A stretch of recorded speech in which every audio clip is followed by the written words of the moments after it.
लोग आंख बंद करके परमेश्वर से मांगो कि परमेश्वर पिता, हम जो कुछ तेरे वचन से सुनने वाले हैं और तेरा वचन तेरी इच्छा से जो आने वाला हमारे लिए, उसके लिए खुदाबंद हम प्रार्थना करते हैं तेरे सामने कि हमेशा हमारे मन की आंखें खोल दे, वो बुद्धि समझ दे जिससे हम तेरे वचनों को समझ सके तेरे साथ। उस हमें वो बुद्धि समझ दे चुके हो। आज का वचन जो पवित्र है, हमारे लिए खास है, जो अपने दास के मुंह से आत्मा के द्वारा आप देने वाले हो, वो सारा वचन हमें समझ आए, हमारे मन की पट्टियों पर, हृदय की पट्टियों पर लिखा जाए और अंधकार की शक्तियां से चुरा ना पाए। हम जो मांग रहे खुदा आप दे चुके हो, यीशु नाम से, आमीन, हालेलुया।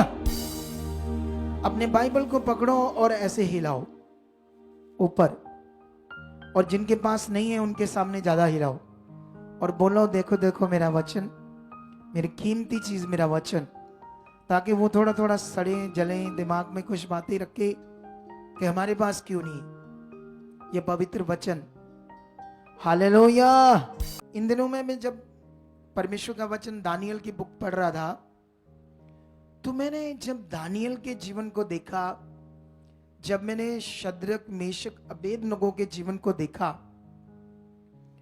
तो मैं उनके जीवन से ये सीख रहा था, उनका मन, उनका परमेश्वर के साथ चलना, उनका परमेश्वर के साथ बनाया हुआ पक्का रिश्ता। हालेलुया। तो मैंने देखा इनका रिश्ता इतना पावरफुल था। आप जानते हो, दानियल के टाइम में जब ये बच्चा था, इनके पुरखाओं ने गलतियां की। जैसे आप लोगों में से कोई माता पिता होगा, अगर ब्लू फिल्में, गंदी वीडियो देखेंगे तो शैतान आपको यूज करेगा और आपके बच्चों को भी श्रापित करेगा। ये बात याद रख लो। इसीलिए आपको पवित्रताई का जीवन सबसे मेन पॉइंट है। हॉलीनेस, पवित्रताई, ये फोकस बनाकर चलना पड़ेगा, क्योंकि ये युद्ध है हमारा पृथ्वी के ऊपर, आत्मिक युद्ध। जब तक हम जिंदा है ये चलता रहेगा। दुष्ट हमसे युद्ध करता रहेगा, हम उससे करते रहेंगे।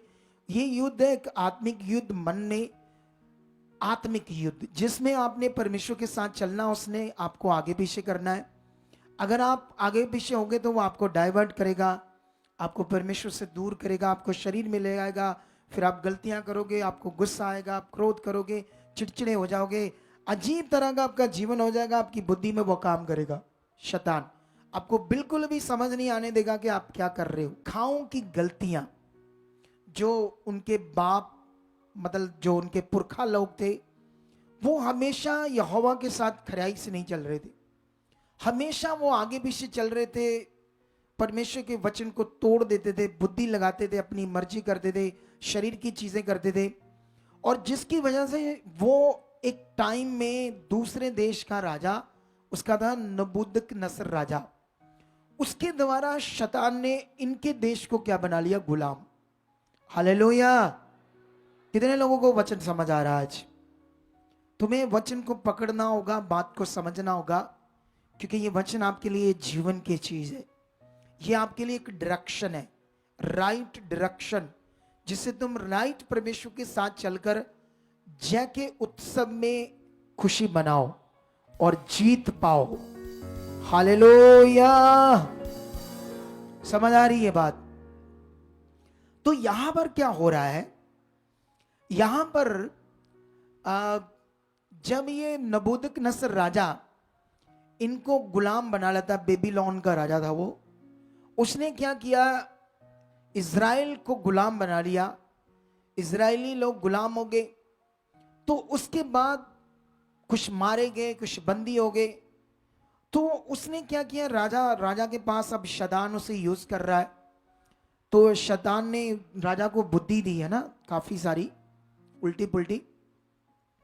उसने क्या किया? कहा कि जो राजघराने के पुत्र लोग हैं, जो राजाओं के वंश के राजघराने के पुत्र है, उनको लाओ, उनको हमारे जो शास्त्र है उनकी विद्या दो, हमारा जो धर्म है, हमारा जो कल्चर है उसके बारे में सिखाओ, ज्ञान सिखाओ। इनको हम यूज करेंगे अपने कामों के लिए, ताकि पूरे यहूदी जो लोग हैं वो सारे धीरे धीरे धीरे धीरे सच्चाई भूल जाए और हमारा कल्चर उनके अंदर आ जाए।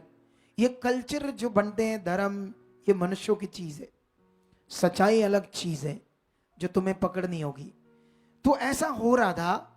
तो ये पकड़े हुए थे, गुलाम थे, और राजा ने एक प्रधान को इनके ऊपर ठहराया और उसको कहा था कि तो इनको जैसे ड्रिंक है ना, जैसे शुरू में भी, जैसे आज भी डॉक्टर कहते हैं कि आपको 60 ml ड्रिंक मतलब अल्कोहल लेना चाहिए, 60 ml तुम्हारी बॉडी की वो डाइट है। तो राजा लोग भी, हकीम लोग भी ऐसे कर देते थे, उनके भी, और वो तो और भी परमेश्वर से दूर थे, तो उनके भी खाने में जो नशा था, ड्रिंक शामिल था। तो और नॉन वेज भोजन था, ऐसी कुछ चीजें थी। तो दानियल तो जानता था कि ये भोजन परमेश्वर के वचन से बाहर है, लेकिन उस टाइम में मैं देख रहा था कि ये लोग अभी यंग थे, 12-14 साल के, है ना, ऐसे यंग थे, बच्चे थे। लेकिन उस टाइम में परमेश्वर के वचन को पूरा करना, जैसे आज की जनरेशन्स है, यंग बच्चे हैं, वो तो पहले माता पिता की बात मानते नहीं अच्छे से, और फिर दूसरा जैसे परमेश्वर के साथ चलना इतना ज्यादा यंग बच्चों के जीवन में नहीं है। उन्हें संसार चाहिए, संसार की चीजें चाहिए। लेकिन इनके बारे में आप सोचो, ये कैसे यंग बच्चे हैं अभी छोटी उम्र के, और कैसे खुदा का कलाम वचन इनके अंदर है। अगर ये राजा की बात नहीं मानेंगे तो इनको मार दिया जाएगा। अब इन्होंने किया, मौत की भी परवाह नहीं की। ये बड़ा विषय हमारे लिए। अब इन्होंने उस प्रधान को कहा कि तू एक काम कर, जो राजा ने भोजन ठहराया है और पीने की चीज, उसकी जगह पर हमें पानी दे और साग पत्त दाल, है ना, सिंपल रोटी दे, हमें ये वाला खाना नहीं चाहिए। अगर तू 10 दिन तक हमें खिला, अगर तुम्हें लगे, क्योंकि उसने कहा कि अगर तुम ये भोजन खाओगे तो तुम्हारा चेहरा उतरा होगा, तुम हष्टपुष्ट नहीं होंगे, तुम्हें राजा अपने काम के लिए तैयार कर रहा है, तो मेरा भी सिर जोखम में कर दोगे। तो उन्होंने कहा आप खिलाओ, अगर 10 दिन तक हम उनसे अच्छे ना दिखे, हमारा मुंह उनसे अच्छा शाइन ना करे, तो आप एक काम करना, जैसा फिर चाहो, जैसा राजा कहता वैसा करना। ये भी एक चैलेंज था ना, एक फेथ था, एक जबरदस्त प्रैक्टिकल था। लेकिन सोचो, सिंपल दाल रोटी, उनके मुंह को उतने चिकने, क्लीन और चमक, शाइन उनके ऊपर नहीं थी जितनी इनके ऊपर थी। तो अभी यहां पर, वहां पर एक चीज सीखो दानियल के जीवन से, क्योंकि वहां पर उसके अंदर परमेश्वर का जो वचन पूरा करना, उसका वो मन चेक करो आप लोग, क्योंकि रिस्क। और अब ये बात क्यों हमें समझनी है, वहां पर क्या पॉइंट हमारे लिए, वहां पर हमारे लिए पॉइंट ये है कि जो परमेश्वर के साथ खड़ा है, पूरा है, सोचकर देखो, उसको तो दाल रोटी चीज भी इतना ताकतवर बना देती है। और उनके चेहरे, उन जो हैवी खाना खा रहे थे उनके दूसरे लोग, हैवी खाना ना, हैवी खाना, तो हैवी खाना खाने से भी इतनी शाइन उनके चेहरों के ऊपर। इसलिए आपको बता रहा हूं, ये है राइट चलना। उसके दिल से जब हम खराई से इच्छा पूरी करते हैं तो परमेश्वर ताकत से हमारे साथ खड़ा होता है, हमारे लिए वो चीजों को अवेलेबल करता है, लागू करता है, रिजल्ट लेकर आता है जो हमारी सोच से बाहर है। लेकिन तुम्हें इतना फेथ बनाना है, तुम्हें इतना समझना कि जिस पर मैं विश्वास करता हूं उसके सामने राजा, सरकारें, प्रधान, राष्ट्रपति, तोपें, बम, ये कुछ भी नहीं है उसके सामने, जिस पर, अरे वो खुदा है, खुदा सर्वशक्तिमान। सोच कर देखो, ये दुनिया सारी कहती ये है वो है, इंडिया में कहते हैं हम क्रिश्चियनों को मार देंगे, ये कर देंगे, जेलों में डाल देंगे, इनको प्रचार नहीं कर देंगे, अरे ऐसी चीज। उन्हें ये नहीं पता कि वो परमेश्वर से लड़ नहीं सकते। सोचो, अगर परमेश्वर 1 मीटर या 2 मीटर, 1 मीटर अगर परमेश्वर सूरज को आगे कर दे पृथ्वी की ओर, कितना टाइम लगेगा उसको ये करने में? है कुछ सेकंड। तो दुनिया का अगुआ ये जो कहते हैं हम ये है वो है, सब भुर्जी हो जाएंगे सड़कर। 1 मीटर अगर सूरज आगे कर दे परमेश्वर, उससे कोई झगड़ा कर सकता है, लड़ सकता है? इसीलिए हमें परमेश्वर ने कहा ना, तुम्हारी लड़ाइयां मैं लड़ूंगा। हालेलुया। तो तुम्हें उससे लड़ने के लिए उसका वर्ड पूरा करना होगा, तुम्हें आगे बढ़ना होगा, ठीक है? तो यहां पर यह बड़ा विषय था, लेकिन आप जानते हो इस मन से क्या होता है? वहां की शास्त्र विद्या, कई तरह की विद्या, कई तरह का स्वप्नों का अर्थ समझना, भविष्यवाणी, भावी करना, कई तरह का ज्ञान था। और जानते हो परमेश्वर ने सबसे ज्यादा बुद्धि इनको दी, क्योंकि ये परमेश्वर के साथ थे। एक बार उस राजे को एक सपना आता है, नबूकदनेस्सर राजे को, और वो पूरी दुनिया के ज्योतिषी, पंडित, भावी करने वाले, स्वप्न का अर्थ बताने वाले, बड़े बड़े महान एस्ट्रोलॉजर वगैरह वगैरह ऐसे लोगों को बुलाता है। और बुलाने के बाद उन्हें कहता है मुझे एक स्वप्न आया, उसका अर्थ बताओ। वो कहते हैं ठीक है, आप स्वप्न तो बताओ, क्या आपको आया, हम उसका फल बताएंगे। वो कहता नहीं नहीं नहीं, मैंने स्वप्न भी नहीं बताना आपको। अगर मैंने स्वप्न बता दिया मुझे क्या स्वप्न आया, तो तुम तो कुछ भी मुझे झूठ मूठ बात घड़कर बता कर के ये मतलब है इसका, मुझे मेरा सपना भी बताओ और मेरा अर्थ भी बताओ। अगर सपना मुझे आया ये तुम बता पाए तो फिर मैं मानूंगा कि तुम राइट हो।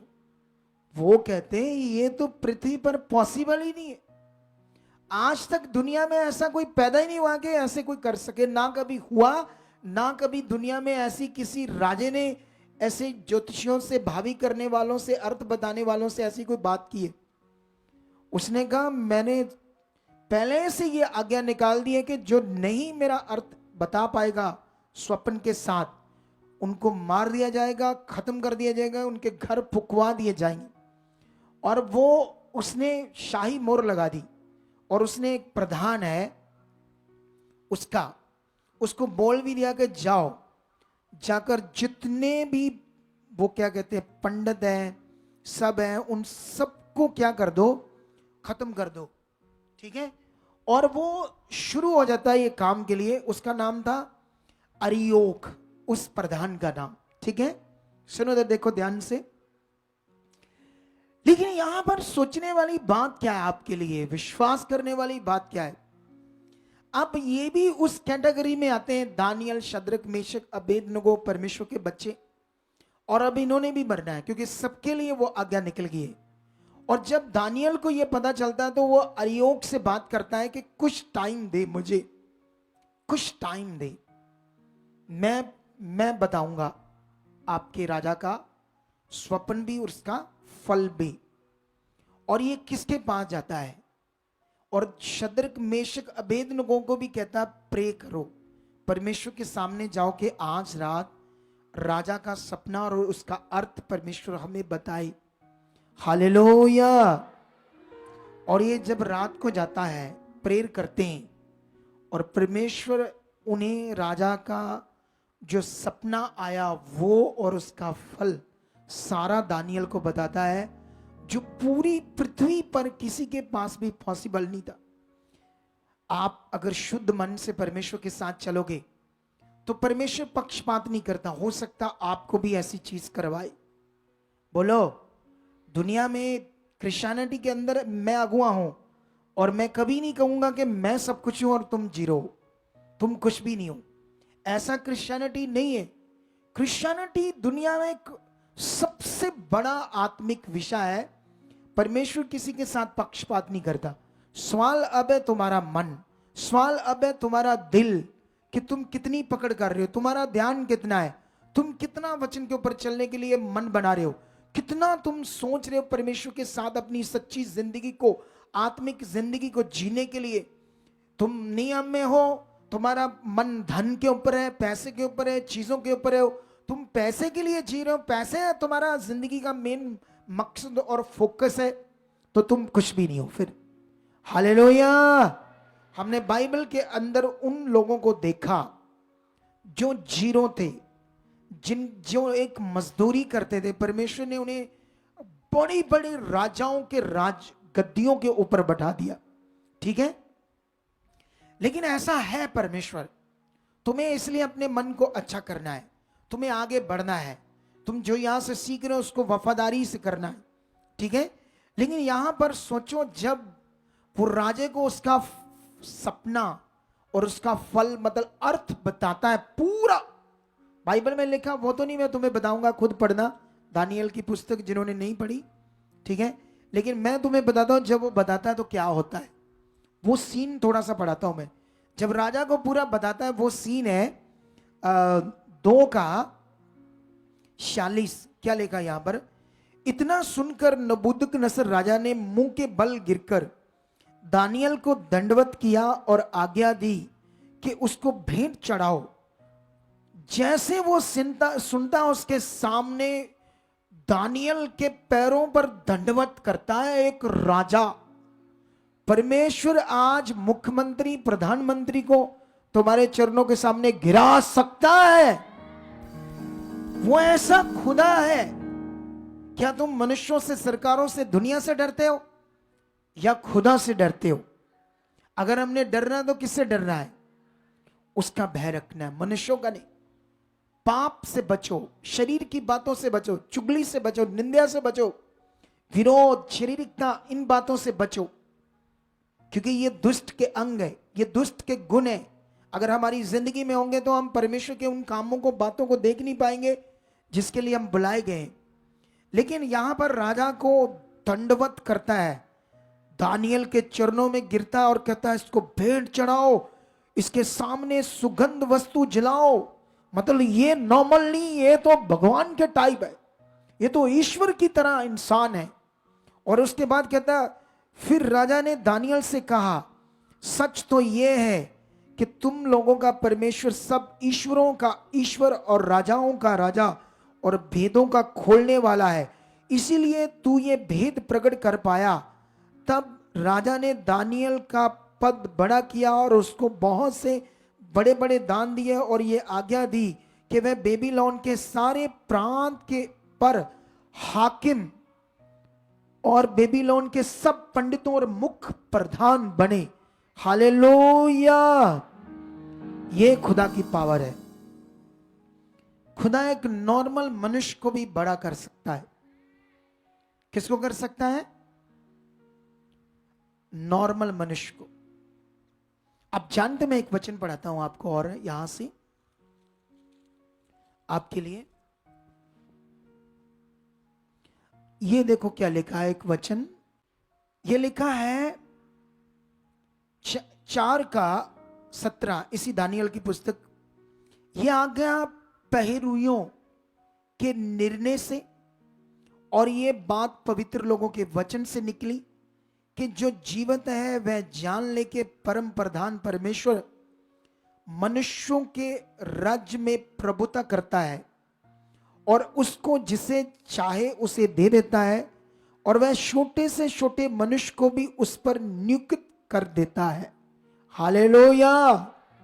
ये दुनिया उसकी है और मनुष्यों के बीचों में जो राज्य होते हैं उस पर प्रभुता उस दुनिया के मालिक की है। वो दुनिया का मालिक है, वो कहीं नहीं गया, वो है। तुम सिचुएशन देखकर, दुनिया देखकर मत डरो, तुम आगे बढ़ो। इस दुनिया को बचाना और इस दुनिया को मोक्ष मिलने का काम हमें मिला है, हम चुने गए इस काम के लिए। तुम्हारे साथ खुदा है, दुनिया के साथ खुदा नहीं है। तुम शक्ति प्रकट कर सकते हो, परमेश्वर को प्रकट कर सकते हो अपने जीवन से, लेकिन तुम्हें चलना होगा ना परमेश्वर के साथ अच्छे से। तुम एक बहुत ताकतवर राज्य में हो, तुम्हें एक बड़ी सामर्थ को प्रकट करने के लिए बुलाए गए हो। परमेश्वर तुम्हारी जिंदगियों से दिखे, ये मकसद परमेश्वर का है तुम्हें चुनने का। इसीलिए तुम्हें समझना होगा तुम कौन हो, तुम लोग मसीह में कौन हो। अगर तुम्हें ये बातें पता नहीं है, तुम्हें बढ़ना होगा। ये कुछ भी नहीं है हालात। कौन है हमारा रचने वाला, कौन है इसको दुनिया को बनाने वाला? वो ज्ञानी है। उसने कहा डरो मत, मैं तुम्हारे साथ हूं, हेल्प करूंगा, सहायता करूंगा, तुम्हें दाहिने हाथ से संभाल कर रखूंगा। उसने जब कहा तो वो फाइनल बात है, वो कभी इधर उधर नहीं हो सकती, वो बात कभी बदल नहीं सकती। कहानी नहीं है ये बात राइट है, ताकतवर है। अब तुम्हें पता है तुम किसके साथ हो, वो कौन है जिस पर तुम भरोसा करते हो, इन्हें समझ आ गई। अब जब जान दो, जब आप आगे पढ़ोगे तो बीच में वो ये लोगों को परमेश्वर ऊंचा कर रहा था, तो वो जो दूसरी जातियों के प्रधान लोग थे वो इनसे जलते थे, है ना, जैसे अभी भी हमारे में भी चलता ना ऐसा।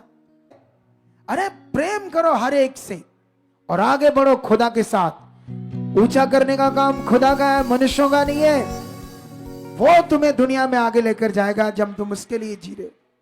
ये चीज वहां भी हो रही थी। उन्होंने षड्यंत्र किया कि कैसे इन्हें फंसाएं। ठीक है, एक बार राजा ने क्या किया, एक मूर्ति बनाई सोने की और सारे देश के लोगों को उसके आगे माथा टेकने के लिए कहा, दंडवत करने के लिए कहा। वो सीन मैं सोच रहा था, शद्रक मेशक अबेदनगो का। तुम्हें भी ये समझना होगा सीन। सोचो, राजा, लेकिन याद रखना वो राजा है, उसका कानून शाही मोर है, कोई बदल नहीं सकता। और सजा क्या थी, आग के भट्टे में जलाया जाएगा जो दंडवत नहीं करेगा मूर्ति आगे, जो राजे ने बनाई थी सोने की। लेकिन इन बिलीवर्स ने, जो खुदा के जीवित परमेश्वर के साथ थे, इन्होंने नहीं टेका माथा। जब इनकी चुगली मारते, राजा को बात पता चलती है, पेश किए जाते कोर्ट में राजा के सामने, समझते हो, उनसे पूछता है राजा, क्योंकि राजा तो जानता था ये मेरे ही बंदे, मेरे कामों पर नियुक्त है, क्योंकि ये बुद्धि में सबसे ज्यादा थे, तो ये कई प्रांतों पर नियुक्त थे। लेकिन राजा ने पूछा शायद तुम्हें गलती लग गई है, तुम इसीलिए नहीं ऐसा किया, अब तुम करने के लिए तैयार हो? कहते नो, हमें तो ये तुम्हें उत्तर देना भी ठीक नहीं समझते, कैसा हम करेंगे या नहीं करेंगे। सोचो, हम छोटी छोटी बातों से लोगों से डर जाते। किसी ने बाजार में हम गए तो आप सुसमाचार दे रहे थे, आप यीशु की बात कर रहे थे, 3-4 दवाले हो गए आपके, चंगा जी चल जाने, हाथ जोड़ देने तेन। डर जाते हैं हम लोग। बोलो, तुमने कोई गुनाह नहीं किया, उसको बोलो दुनिया में सारे धर्म, सारे लोग दुनिया में अपना अपना प्रचार के, हम भी कर रहे हैं, तुम्हें अच्छा लगता है लो, लेकिन हम करेंगे हमारी खुदा की आज्ञा में, बस सिंपल। किसी से डरने की जरूरत नहीं है। बोलो, जब तुम डरोगे तभी तो शैतान इस काम को बिगाड़ेगा, जब तुम आगे बढ़ोगे तो खुदा तुम्हें इस्तेमाल करेगा। तुम बाइबल में पढ़कर देखो, जब यीशु जी उठा, ये बात चेलों को पता चली, मतलब चली मीन्स के सारा कुछ उन्हें समझ आ गया कि यीशु का मरना जी उठना क्या था। ये जब अच्छे से उन्हें समझ आ गया, उन्होंने पवित्र आत्मा का दान पाया, वहां पर अब स्टार्ट हो गया था दुनिया को बचाना, उद्धार मिले। उन्हें समझ आए मोक्ष क्या है, परमेश्वर कौन है, वो रीति रिवाजों से मन फिराएं और उन्हें मोक्ष मिले, क्योंकि बिना यीशु के नाम से बपतिस्मा, पिता पुत्र पवित्र आत्मा के नाम से जो बपतिस्मा है, जब तक वो मिलेगा नहीं, जब तक वो यीशु को अपना मुक्तिदाता ग्रहण नहीं करेंगे, तब तक वो स्वर्ग नहीं जा पाएंगे। तो पापों की क्षमा, पापों की तौबा यीशु मसीह में थी। वो लोग निस्वार्थ होकर इस काम को करते हैं। सोच कर देखो, उस समय भी सरकार थी, खतरनाक सरकार, और यहूदी, जैसे मान लो अभी इस देश में हिंदू ज्यादा है, तो हम लोग तो बहुत थोड़े हैं, तो उस देश में यहूदी ज्यादा थे और यीशु की सच्चाई को जानने वाले तो 100-150 लोग थे। ये चेले कितने लोग थे? सिर्फ 100-150 लगा लो। एक तरफ लाखों करोड़ों, एक तरफ 100-150। जब इन्होंने काम शुरू किया तो एक तरफ करोड़ों, एक तरफ से 100-150। जीते कौन? बोलो, जीते कौन? 100-150 लोग। अरे इज़राइल को हिलाकर रख दिया उन्होंने परमेश्वर की सामर्थ्य। उन्होंने वो काम खड़े कर दिए, वो काम प्रकट हो गए, वो चुठला नहीं सकते थे, उनकी बोलती बंद हो गई, क्योंकि अंधे देखने लगे, लंगड़े चलने लगे। अब ये जो बहन यहां से आई ना, वो गांव हिल गया है। वो कहते ये हो ही नहीं सकता कि चर्च जाकर यीशु के नाम से ठीक हुई है। वो पता नहीं कितनी दुनिया वहां से आने वाली है। और इसी सामर्थ्य को परमेश्वर आपके द्वारा, हमारे द्वारा प्रकट करना चाहता है। दुनिया को हिलाना है, धर्मों को हिलाना है, सरकारों को हिलाना है, तो उसके लिए सामर्थ्य प्रकट करनी पड़ेगी और उसके लिए सच्चे मन से परमेश्वर के साथ चलना पड़ेगा। जैसे ये कर रहे थे, जैसे इनका कैरेक्टर है दानियल, शद्रक, मेशक, अबेदनगो का, हमें अपनी आत्मिक जिंदगी पर ध्यान देना होगा। परमेश्वर ने आपको चुना एक मकसद के लिए, एक बड़े विषय के लिए। तो यहां पर जब हम देखते हैं कि इन्हें ये तो मानते नहीं, गुस्सा आ जाता राजे को, वो भट्टे को 7 गुना तेज कर देता है। उसके बाद जानते क्या होता है, इनको उठाते हैं और उस भट्टे में फेंक देते हैं। फेंकने वाले लिखा जलकर मर जाते हैं, लेकिन ये बीच में अच्छे भले आग के अंदर है। और राजा और जितने प्रधान थे उन्हें 4 दिखाई दे रहे। हालेलुया!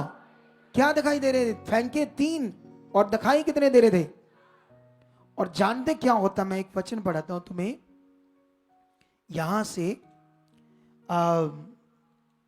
3 का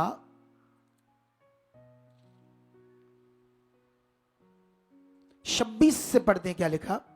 फिर नबूकदनेस्सर उस धकते हुए भट्टे के द्वार के पास जाकर कहने लगा, हे शद्रक, मेशक और अबेदनगो, हे परम प्रधान परमेश्वर के दासों, निकल कर यहां आओ। यह सुनकर शद्रक, मेशक, अबेदनगो आग के बीच से निकल आए। जब अधिपति, हाकिम, गवर्नर और राजा के मंत्रियों ने जो इकट्ठे हुए थे उन पुरुषों की ओर देखा, तब उनकी देह में आग का कुछ भी प्रभाव नहीं पाया और उनके सिर का एक बाल भी ना झुलसा और उनके मोजे कुछ बिगड़े ना और ना उनमें जलने की कुछ गंध पाई गई। हालेलुया! ये है वो ताकत। क्या ये परमेश्वर अब बदल गया है तुम्हारे लिए? वही है कि बदल गया है? हम बदले हुए, हमें ही नहीं समझ आ रहा। हम वो मन, वो दिल नहीं रख रहे जो चाहिए। हमें ध्यान देने की जरूरत है, हमें प्रैक्टिकल, हमें अंगीकार करने की जरूरत है। रोज रोज परमेश्वर, मैं तेरा खरा बच्चा हूं, मैं तेरे साथ चल रहा हूं। ये धन, चीजें, पैसा, बीज बोना, ये करना, ये छोटी मोटी चीजें आपके लिए, आप इनमें भी खरे नहीं बनते, इनमें भी आप पीछे हो। कई लोग, आप प्रैक्टिकल करो। मैं तेरा चुना हुआ, मैं तेरे साथ चल रहा हूं, तेरी मर्जी को पूरा कर रहा हूं, मेरे मन की आंखें खुल चुकी है, मैं तेरी इच्छा में चलने वाला बन चुका हूं, जैसा आप चाहते परमेश्वर में चल रहा हूं, तेरी आत्मा से भरा हुआ जिंदगी। प्रैक्टिकल तो करो, फिर देखो उसकी सामर्थ कैसे काम करती है। उसके साथ जीने वाला मन तो बोलो, उसके सामने बोलो रोज रोज, वो देखना कैसे तुम्हें यूज करता है। क्योंकि परमेश्वर तभी तुम्हें यूज करेगा, तभी तुम्हारे लिए करेगा, जब तुम अपनी इच्छा को रोज रोज के सामने रखोगे, उसकी इच्छा के मुताबिक। ऐसा नहीं अपनी इच्छा, जो हमारी शारीरिक अभिलाषा है वो रखते रहो। परमेश्वर ये चाहिए, घर चाहिए, चीजें चाहिए, वो चाहिए, ये चाहिए, बस चीजें मांगते जाओ, ये आपकी अभिलाषा है। मैंने कहा उसकी इच्छा के अनुसार आप अपनी इच्छा को रखो, फिर देखो वो कैसे तुम्हें आगे लेकर जाता है। हालेलुया! लेकिन यहां सबसे पावरफुल विषय जो मैं पढ़ाने वाला हूं, जिसने मुझे हिलाकर रख दिया, वो ये बात थी जो मैं पढ़ने जा रहा हूं, जो राजा अपने मुंह से बोलता है। नबूकदनेस्सर कहने लगा, धन्य है शद्रक, मेशक, अबेदनगो का परमेश्वर, जिसने अपना दूत भेजकर अपने इन दासों को इसलिए बचाया क्योंकि उन्होंने राजा की आज्ञा ना मानकर तुझी पर भरोसा रखा, ये सोचकर अपना शरीर भी अर्पण किया कि हम अपने परमेश्वर को छोड़ किसी देवता की उपासना या दंडवत ना करेंगे। यह सबसे बड़ी बात थी जिसने मुझे हिलाकर रख दिया। अरे राजा कितनी बड़ी बात बोल रहा है, और तुम्हारे मुंह से ये बात, तुम्हारे दिल में ये बातें होनी चाहिए। इधर लोग आते हैं सिर्फ अपने काम के लिए। किसी ने कह दिया उधर तेन ले चलते हैं, आ जा, उत्थे एक नवा ही खड़ा है, ऐ करके ना मां देंदे हो बड़ियां चीज़ां। हालेलुया! अरे इतने टुच्चू है हम लोग, कि किसी की छोटी सी बात के पीछे लग जाते हैं। परमेश्वर के साथ चलना सीखो, आगे बढ़ना सीखो खुदावंद के साथ, फिर देखो उसकी ताकत कैसे काम करती है। ये तुम कथा कहानियां नहीं सुन रहे, ये वो जीवित जिंदा कलाम है जो वचन कहता है आकाश पृथ्वी टल जाएगा, उसकी एक बिंदु मात्रा भी नहीं टलेगी। क्या तुम्हारे अंदर ये फेथ ऐसा है? क्या तुम्हारा ऐसा रिश्ता है कि अपना शरीर अर्पण कर दो लेकिन दुनिया से ना डरो, वचन को ना तोड़ो, उसका इनकार मत ना करो। इधर तो कई लोग अलग अलग जातियों से आते हैं, रिश्तेदारों के पास होते हैं, किसी विश्वासी की बात आ गई या मिल गया, उसने जय मसीह कर कि उसके सामने जय मसीह बोल दिया, बेइज्जती हो जाएगी। जब ऐसा दिल है तुम्हारा, बेइज्जती तुम समझते हो लोगों के सामने, तो खाक बरकत पाओगे तुम लोग। तुम जीवित परमेश्वर का भी जाना नहीं, तुम्हें पता नहीं खुदा फिर कौन है। तुम छोटी चीज के लिए, छोटी छोटी चीज के लिए आए हो, जितना तुम्हारे लिए बड़ा उसने रखा वो वहां तो तुम्हारी सोच भी नहीं आई, और ऐसा तुम्हारे लिए है। हालेलुया। इस बात को सीख लो आज आप लोग। मैं चाहता हूं कि आप लोगों को यीशु के जी उठने की बड़ी सारी बातें सिखाऊं, लेकिन मैं ये काम इस संडे करूंगा क्योंकि उस विषय में आपको मुझे और बढ़ाना है। प्रेरितों की बुक से बहुत सारा वर्ड है आपके लिए जो आपको समझना है, सीखना और परमेश्वर की इच्छा में बढ़ना है।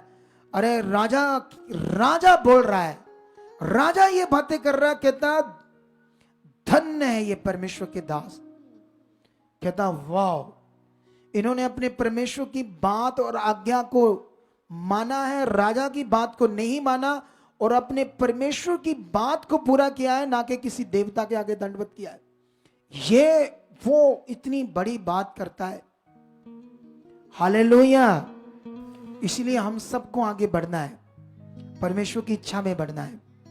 लेकिन यहां पर अभी हमारा मकसद है लोग शैतान से, नेगेटिविटी से आजादी पाएं और एक बेस्ट जिंदगी पाएं, एक अच्छी जिंदगी पाएं, एक दुखों की जिंदगी, जो दुखों और बीमारियों से तड़फ रही जिंदगी आप जी रहे थे, जो शरीर की जिंदगी, हालातों की जिंदगी, वो परमेश्वर के पास आजादी है, परमेश्वर के पास उसके लिए आराम है आपके लिए। और हम ये गवाहियों से प्रूफ दे रहे हैं आपको कि परमेश्वर जिंदा और सच्चा है। हालेलुया। तो क्या आप रेडी हो इस जिंदगी को खुदा के साथ जीने के लिए, आज के वचन को पकड़कर और अच्छे से चलने के लिए? तो अभी मैं आपको बताना चाहता हूं, मेरे पास और ज्यादा वचन था लेकिन मैं अभी ज्यादा नहीं दूंगा आज आपको। आप संडे की मीटिंग को बड़े ध्यान से सुनना, उसमें बहुत कुछ आपके लिए बड़ा बड़ा होगा। क्योंकि स्टार्टिंग में जब हम प्रार्थना कर रहे थे तो मैं बात कर रहा था कि वचन कितनी कीमती चीज है। समझ आई आपको कि नहीं? ये कीमती चीज कितनी कीमती है, जीवन की चीज है। कुछ लोग संडे मीटिंग आते हैं, संडे वाले दिन बैठते हैं इधर थोड़ा, कई लोग तो 12 बजे आते हैं, 12:30 1 बजे पीछे आकर बैठते हैं। बैठे बैठे भी लंगर की तरफ ध्यान है, घर की तरफ ध्यान है, उठे चले, चलो चले घर में।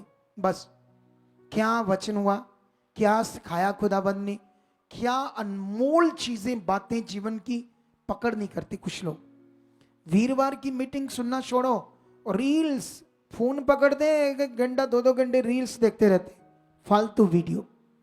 विश्वासी भी ऐसा करते हैं, मैंने आत्मा में देखा है।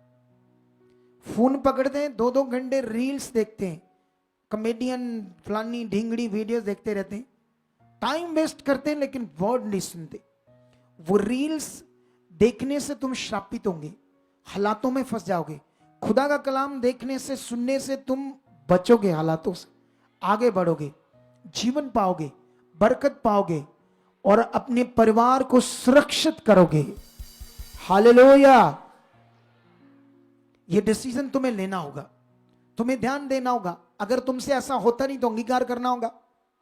जो जो तुमसे नहीं होता, जब तुमसे प्रार्थना नहीं होती, बाइबल पढ़ा नहीं जाता, वचन पूरा नहीं होता, अंगीकार करो परमेश्वर हो चुका है, आप मेरे साथ हो, मैं वचन पढ़ रहा हूं, मैं ज्यादा पढ़ रहा हूं, मैं वचन पूरा कर रहा हूं, मैं प्रे में धनी बन रहा हूं, मैं प्रेयर पिलर्स बन रहा हूं, खंबा बन रहा हूं, परमेश्वर योद्धा बन रहा हूं। ऐसे अंगीकार करो, रोज रोज अंगीकार करो। परमेश्वर मेरे शब्द, मैं किसी के लिए मेरे मन में बुराई ना हो, किसी के लिए मेरे मन के अंदर विरोध ना हो, ऐसे ऐसे अंगीकार करो, अंगीकार करो, रोज रोज करो, रोज रोज करो। जब तुम करोगे तो तुम्हारे साथ ये 100% होगा।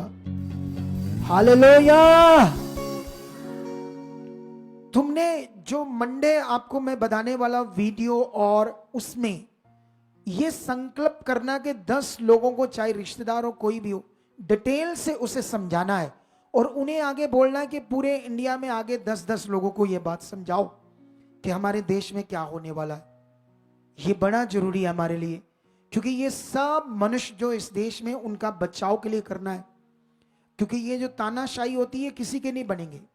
जो अभी उनका साथ दे रहे ना, वो भी बाद में पछताएंगे और उनके पास फिर कोई ऑप्शन नहीं होगी, क्योंकि वो तोड़ा नहीं जाएगा। तोड़ने के लिए फिर पता क्या करना पड़ेगा? बहुत झगड़ा होगा, दंगे होंगे, लड़ाइयां होंगी, बड़ी कुर्बानियां होंगी, फिर जाके उनका वो तानाशाही राज्य तोड़ा जाएगा। जैसे गोरों का तोड़ा था भक्त सिंह, ये जितने भी सुखदेव गुरु, ऐसे ऐसे सब देशभक्तों ने गोरों का तोड़ा था कि नहीं तोड़ा था? राज्य तोड़ा था ना। वो भी क्या कर रहे थे? तानाशाही कर रहे थे। डिसिप्लिन तो दे रहे थे, कई चीजें कर रहे थे, धर्म दुर्म नहीं बदल रहे थे, सिर्फ वो मनुष्यों को अपना गुलाम बनाकर रख रहे थे, अपनी मर्जी से चलाते थे। और लोग कहते हैं जो गोरे हैं उनका वो खुदा है यीशु, ऐसे लोग बोलते ना। यीशु गोरों का नहीं था, इसी एशिया में पैदा हुआ था, इज़राइल में। ये बात याद रख लो।